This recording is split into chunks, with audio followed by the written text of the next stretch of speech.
బాలయ్య అంటేనే సంక్రాంతి సినిమాల్లో ఇప్పటికి నుంచి కాదు, ఒక ఇన్స్పెక్టర్ ప్రతాప్ అయితేనేమి, అలాగే సమరసింహారెడ్డి, నరసింహనాయుడు అయితేనేమి, అలాగే లక్ష్మీ నరసింహ అయితే, ఇప్పుడు డాకు మహారాజ్, గౌతమపుత్ర శాతకర్ణి, ఇలా ఎన్నో చెప్పుకుంటూ పోతే పెద్దన్నయ్య, ఇలా ఎన్నో చెప్పుకుంటూ పోతే సంక్రాంతి సినిమాలు అంటేనే బాలయ్య. అలాంటి ఈరోజు సంక్రాంతి సినిమాల్లో నెంబర్ 1 చిత్రంగా ఈ డాకు మహారాజ్ నిలుస్తుంది. వరుసగా 4 సినిమాలు హిట్ కలిగిన ఏకైక హీరో కూడా నందమూరి బాలకృష్ణ గారు అవుతారు.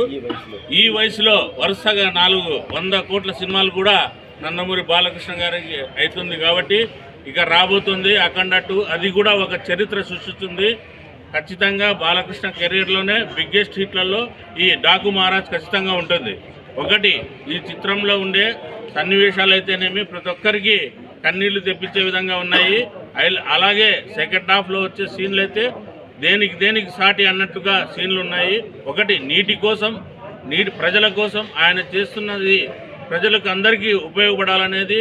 ఈరోజు ఎందుకు చెప్తున్నామంటే, హిందూపురంలో కొన్ని దశాబ్దాలుగా నీటి సమస్య ఉంది.